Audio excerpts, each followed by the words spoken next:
on, Jasper, keep going. You're in charge. I think Jasper likes the idea of having a dog. It's not gonna happen though.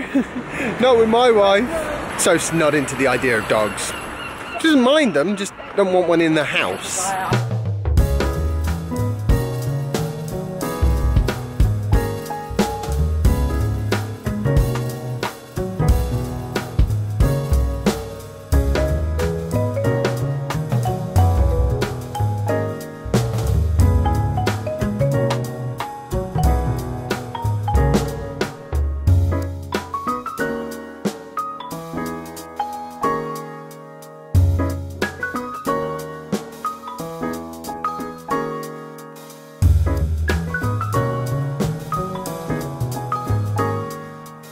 So how are you supposed to charge your car if you don't have off-street parking? Which is exactly the situation my mum has. Oh, she's got a garage, which you can just about squeeze her car into, but you see, this is the reason why I had to try and get here and back without charging.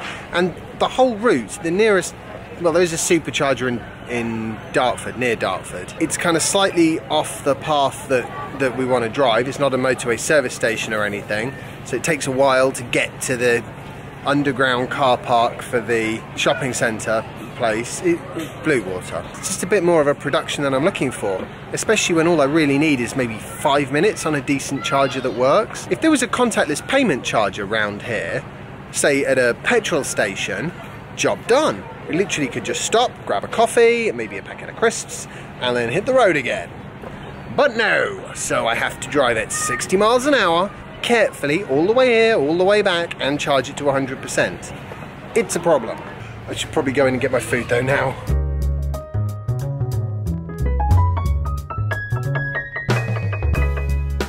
Some point that'll obviously have to be a long time in the future now.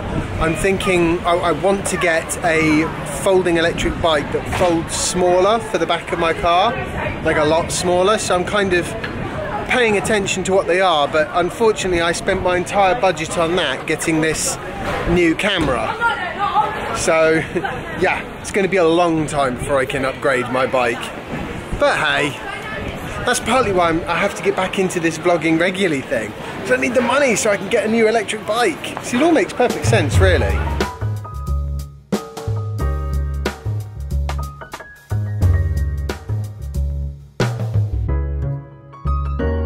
We're going to be heading home in a minute.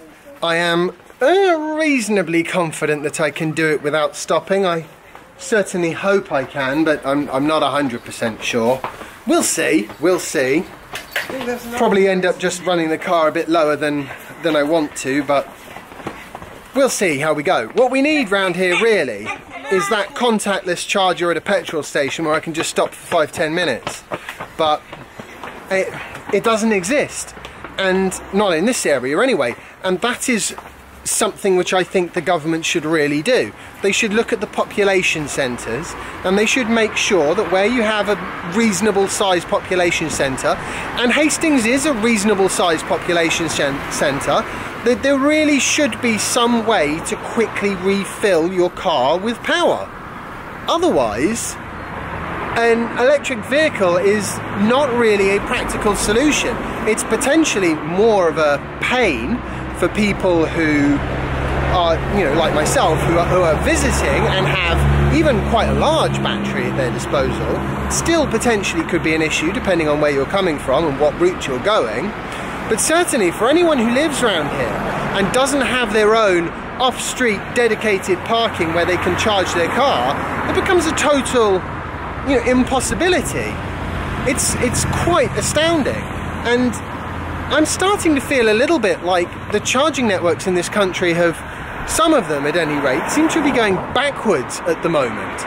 I'm still seeing on Twitter countless incidents of Ecotricity CCS chargers not working. And this is 2019. Model 3 is in full production. What is going on? That is something that the government should really sort out. They have the power, it doesn't have to actually cost them any money. They can make the petrol stations pay for it. You know, these people make a lot of money selling fuel and snacks, and selling electricity as well is not going to cut into their snack sales at all. If anything, EV drivers are the best snack buyers of the lot, certainly when it comes to coffee. So yeah, something has to be done, because it is more awkward than it should be, and I still have probably a slightly bigger battery than the vast majority of EVs out there. If I was in a Nissan Leaf or something with a 40 kilowatt hour battery, getting here would be almost impossible. I'd probably wind up borrowing my wife's diesel Merc, which is not what we're supposed to be doing as an advert for how awesome EVs are in 2019. Jesus! Wow, that was helpful.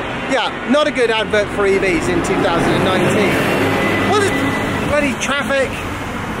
Right, hang on, Jazzy, wait. Man's green, crossover. Right, hang on a minute, we'll pick this up in a sec. I've got to go get Jasper bathed and fed and into the car, so I need to get cracking. Right. So here I am, marching up the hill to go get my car now, and I will shortly be finding out how much range is left in my car, because, you know, Teslas do lose a bit of range just sitting there doing nothing, unfortunately. Not sure why. Certainly my old Nissan Leaf never used to do that. Just for the avoidance of confusion as well, I want to add in that I probably could have found a charger that would have sorted my car out. But here's the issue. We're only here for about 36 hours total. So I don't really want to spend 5% of my time in Hastings looking for a charger, plugging in, letting the charge level build up, and then working my way back to where I parked and walking up and down the hills again, and all the blah blah blah blah that goes with that, because we're not here for that long. And honestly, all I really need is one appropriately positioned charger, take about 10 minutes to put in the 30 miles I need to make it comfortable, you know, even including faffing around with a CHAdeMO adapter and an app. I'll probably be done in 12 minutes, pretty much the length of time it takes to get a coffee from your average petrol station, which is why I've chosen to try and just drive slowly. As a backup, if for some reason maybe I have to take a detour or something, I can always pull into Blue Water. It's not ideal, but it's not the end of the world either. So, you know, maybe I will do that. We'll have to see. But I live in hope that at some point the charging situation around here is going to be improved, and I won't have to worry about this when heading down to Hastings. I'm certainly not going to be taking time out of what's a very short trip anyway, just to put in an extra 30 miles. Yeah, that's not going to happen. Also, you know, this has been a bit of a sort of catharsis for me, this 36-hour trip, because Soph doesn't really like to talk politics. You know, if it's not something she can practically do something about right now, then she doesn't really want to think about it or talk about it. So I can't sort of get politics and Brexit off my chest. And I can't really do it into camera because I've always tried to steer clear of politics on my channel, which is probably a good idea. But that's part of the reason why I've not made so many videos, because almost every day politics is my #1 concern at the moment. So yeah, it's been great because my mum doesn't mind talking politics, and neither does my aunt and uncle, and we all basically share pretty much the same view. So we just have at it for a little while, and you know, now I feel like I've got it off my chest. Oh, big relief. Okay, sure, I left a car around here somewhere.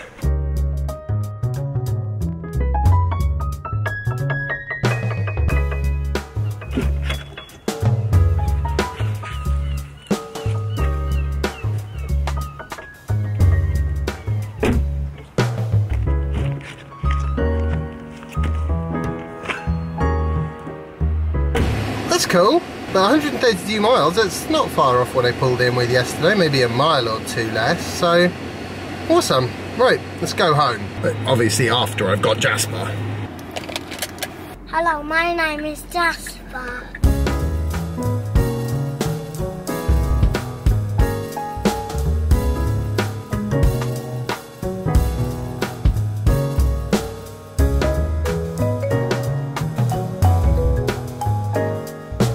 That's not bad, I'm quite pleased with that. 48 miles left and I've done 204 miles, so I'm pretty much 100% confident that if I ran it all the way down to 0, I'd be able to do 252 miles, which isn't bad when you consider that the car is 5 years old and done 115,000 miles. It's obviously now time to say goodbye. We did make it back in one go without charging. All it will take is just one quick charger on there and I won't have to drive at 50 miles an hour the whole way. And also, like, even I did a bit of tailgating or whatever it's called, drafting behind a truck. That kind of took me back a bit, reminded me of my old Nissan Leaf days. Brilliant. It's a bit dark in here, isn't it? Oh, there we go, it's a bit better. I hope you've enjoyed today's video. If you have, remember to like it, share it, subscribe if you haven't already, follow me on Instagram and Twitter if you don't already, and I will see you in the next episode of my vlog. Bye. And just before we leave, there's one last thing I want to share with you. I was just up at my uncle and aunt's house, which is sort of 5 minutes up the hill here in Hastings. And they were telling me about a story that they bumped into. A family member had put on Facebook about their journey. They were on the train and the train was ridiculously busy, as they usually are in this country. And so they had gone, I think sort of 20 or so people had sort of gone into the first class carriage in order to sit there and, well, you know, because there's more room. And the ticket lady came in and basically checked everybody's ticket who wasn't white and booted them out of the first class carriage. Just the non-white people. What is happening to this country? What, I mean, that is just... okay. I mean, I'm quite embarrassed. I mean, this stuff goes on everywhere, of course, but it didn't seem to go on to anything like this sort of extent, you know, compared to now. It's very worrying. Anyway, that's, I find it very difficult sometimes to concentrate on, you know, what I do think is very important, you know, EVs and technology and climate and all that good stuff. Because at the moment, in this country, it feels a little bit like we're heading towards some kind of massive constitutional crisis, the likes of which nobody currently alive has really experienced. I could be wrong, and I hope I am. But it doesn't, I'm very concerned about the direction this country has been going in for the last few years. And it doesn't seem to show any real signs of improving. And I suspect that the changes that are likely to happen within the next few months are probably going to lead to quite a lot more hardship. And I have a nasty feeling that a lot of that hardship is going to be blamed on anyone who's not white. I don't even know if I'm going to put this in or not, but because I do try and stay out of politics. I don't really consider this to be politics. I consider this to be, you know, standing up to racism, which I think is everybody's duty. So maybe I will leave it in. Anyway,